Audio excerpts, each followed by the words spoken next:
Agreement with B&B Underground Contractors now becomes 2 Business B. So we have somebody from staff that wants to give us a very brief overview of what this is all about. And Larry Johnson, our water utility. Good evening, Vice Mayor, Commissioners. Larry Johnson for the record. This contract was bid. The normal process, it's a relatively small construction contract. The low bidder is B&B Construction.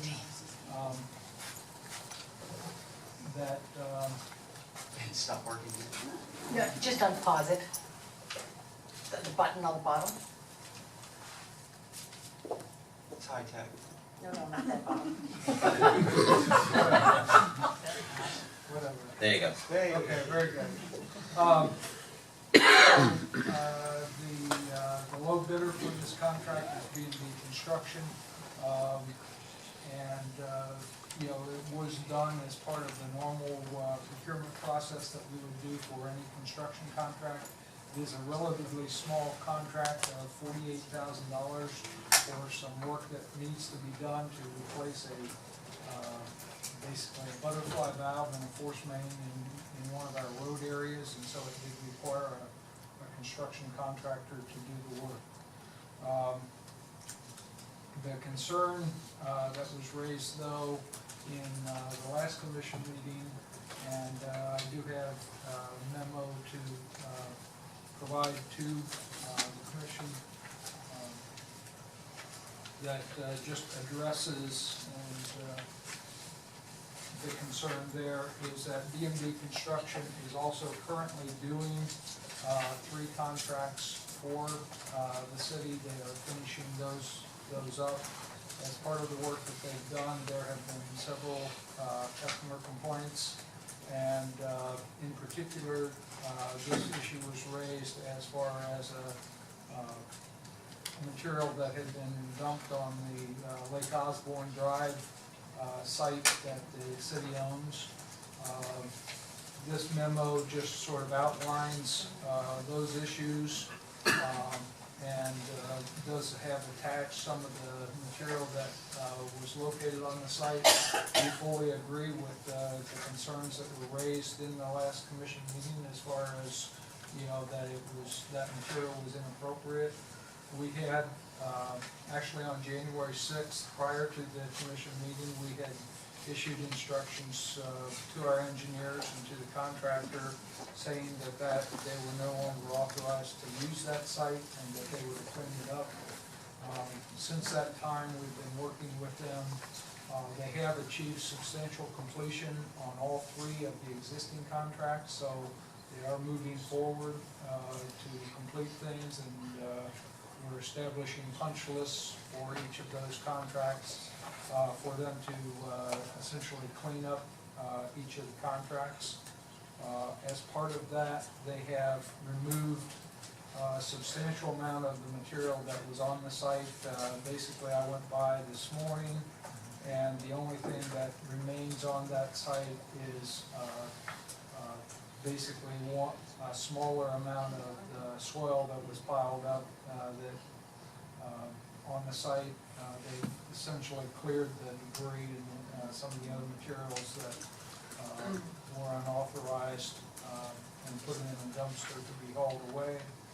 And they were in the process of starting to do sodding to restore the site. So the schedule for that is to have them complete by February 15th as part of their final completion, which would be their scheduled final completion for the 14th, 15th, and Crestwood construction project that they're doing currently. So while we certainly do not condone this kind of behavior necessarily in terms of contractors, it is the kind of situation that you find when you're doing low bid construction.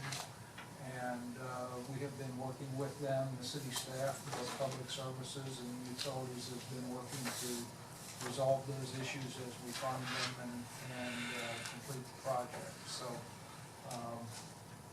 that's I wanted to report back to you regarding the concerns that were raised at the last commission meeting prior to you taking any action tonight.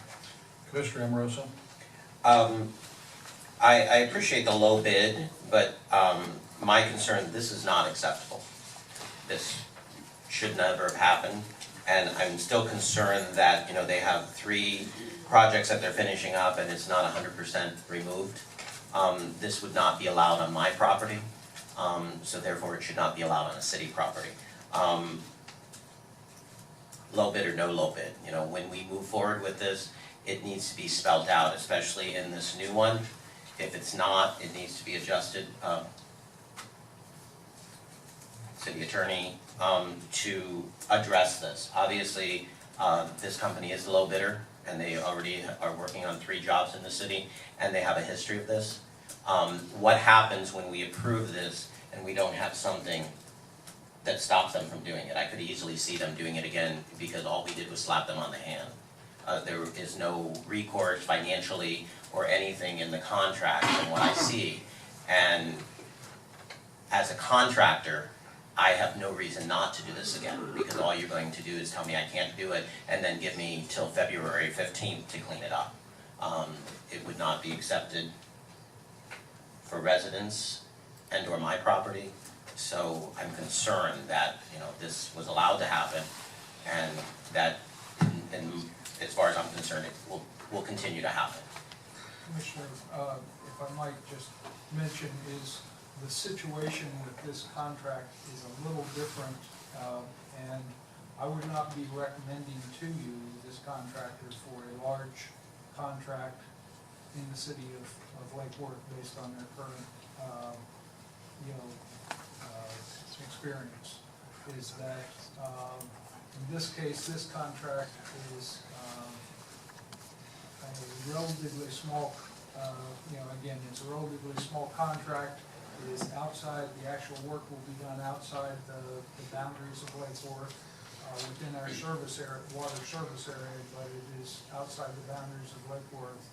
And as part of this, the city has no requirement to grant authorization for a construction site, particularly since this is a new contract. So in this particular case, we as staff would not grant the contractor a city-owned site for their construction staging, and that particularly for this project. City manager, is this are we gonna be whole with these people going forward?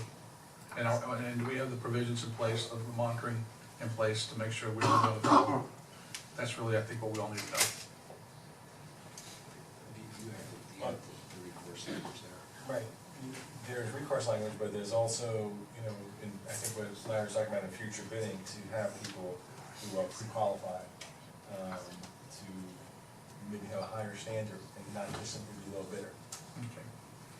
All right. Commissioner Zerdy? Thank you, Vice Mayor. Again, as a contractor myself, terms are spelled out for staging and other logistics and projects pretty clearly, and especially if you're using adjacent properties, that might be advantageous to keep your price low, that you wouldn't have to operate like you were in an urban area that could cause an extra cost. However, this looks like a deferment on their part to save money at the expense of basically dumping, okay, these materials in this location. So this project was awarded by the engineer of record, correct? Which that engineering firm did this project? This project, the one that we're speaking of, which is the last one that they're working on, is 14th, 15th Crestwood, and it was recommended by the engineer is Fred Roth with Score and Associates for this contract. And so we have been working with them, and they are doing the construction supervision. the construction administration. So what we were relying on was their discretion as to this contractor's ability to do this. And I would not recommend us doing our own homework in the future and relying on an outside engineer record to handle it that way. In the future, is a recommendation I would make. And to look at what is possible on these adjacent sites for staging. We use staging all the time. It's spelled out very clearly as far as not just spoils from a project. That should be just plain hauled off the day of. There's no need for an intermediate condition like this to hang around like it has. But for equipment to come in and things you're gonna use on the job site, you know, that gets used up and done with, could be quite reasonable. And you know, I was part of the movement to limit the hours and stuff when projects can actually occur in the city limits, and this is outside, but this could just happen just as easily within our city limits. And I think this is something we want to make sure that doesn't happen, especially the kind of materials that was out there for a length of time. So I'd like to understand the pre-qualification terms that we might be examining, city attorney. That would not preclude us to only take the lowest bidder.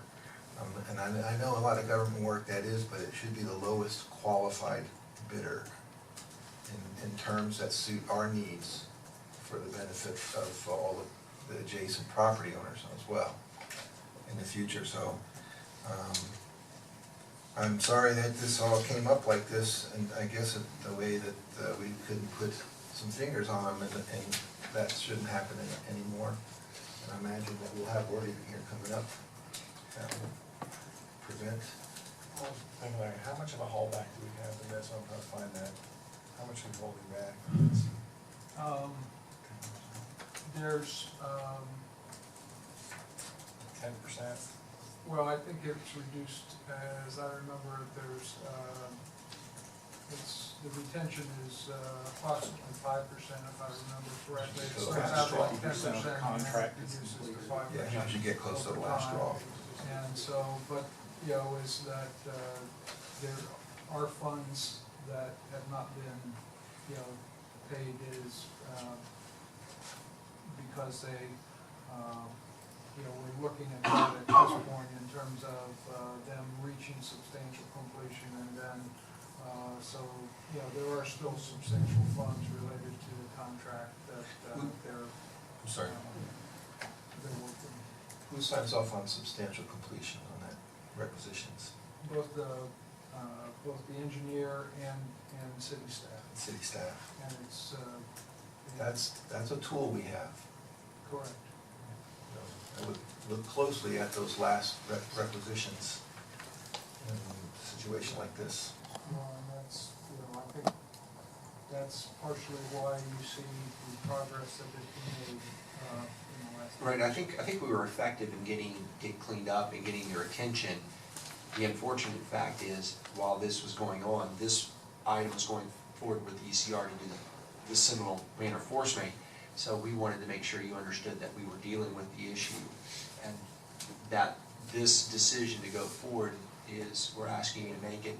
I would recommend, and we've had a conversation about this, making, if you do decide to go forward, contingent upon them meeting the requirements as they agreed to by the 15th, or under the terms, you know, that city staff signs off on, so that you have some contingency in your decision process. We would like to keep these projects moving forward. They're important to the system. And then in the future projects, our recommendation is to look at going with the pre-qualified process. Mr. Foley, if you have anything new you want to add? I think Commissioner Oh, Alonso. no, you're up. Okay, I think we're all saying similar things, that whether it's pre-qualified or whether there's some way to specify in the contract some mechanism of enforcement if these issues. I mean, I think we're all practical enough to recognize that projects have staging, but let's make sure that it's done in appropriate fashion. The other question, and then perhaps you could come back with some data, I think we're also concerned that if we're only making our decision on lowest bidder, we perhaps open ourselves up to some of these issues. I would be interested to see the differential between the lowest bidder, B&B, and the next one up, and compare that with some sort of an assessment, I recognize it's qualitative, of what it's cost us to deal with this associated mess. And I suspect we'll find that all of a sudden the second lowest wasn't all that far off. So if you could come back with that, and I agree with the city manager's proposal that we make approval for this one contingent on resolution of the last one. All right, Commissioner Ambrose, you gonna wrap it up? But yeah, I just wanted to follow up. One of my biggest concerns is a neighbor brought this to us. Staff did not bring this to us. And, you know, we have great staff in the city, but we also have staff that doesn't go above and beyond. And, you know, as we move forward, I need this to be noticed by staff and taken care of. Looking at this is not, in my opinion, not construction debris. Construction debris would be trucks and things that are needed in construction. To me, this is garbage. This is stuff that, you know, when you're done with it, you take it away. And, you know, how much staff or how many people in the city drove by this day after day and didn't address it? It had to be brought by neighbors. So that's one of my concerns too. So as we move forward, to make sure that, you know, we as staff or we, you know, I drive by garbage every day and I stop by and pick it up, and you know, it's the same thing with your neighbors. Some neighbors go above and beyond and pick it up and some don't. You know, at some point we need to be an entire city and we all need to watch out for each other, whether it's something like this or whether it's something going on next door. So that's some of my concern and my thought pattern too, is, you know, this is not construction debris, this is garbage. And we allowed it to sit out there, whether they were a low bidder or not. I'm sure this isn't their first time doing something, and you know, this might be the first time we've caught them in the city doing this, but as we continue through, if they are the low bidder or second to the low bidder and they're qualified to do the job, they should be able to do the job and save the fees for the taxpayers. However, this cannot happen again. Very well. At this point, then, I'm looking for somebody to fashion a motion, please. I move that we approve this one contingent on resolution of the ongoing contract issues, subject to staff review of that. City Attorney, that's, for that, we have sufficient motion? You wanna make sure they're taken care of. Okay. Second. All right, all those, any comment cards? No? All right, all those in favor? Aye. Aye. Those opposed? Motion passes unanimously, thank you. Moving on to new item, or new business, item C, which was previously consent item A, I guess, resolution number 06-2015. Amend the City of Lake Worth fee schedule to create a credit card convenience fee for utility payments. Did I do that correctly, or did I? No, it's not. Is it B? Okay. A.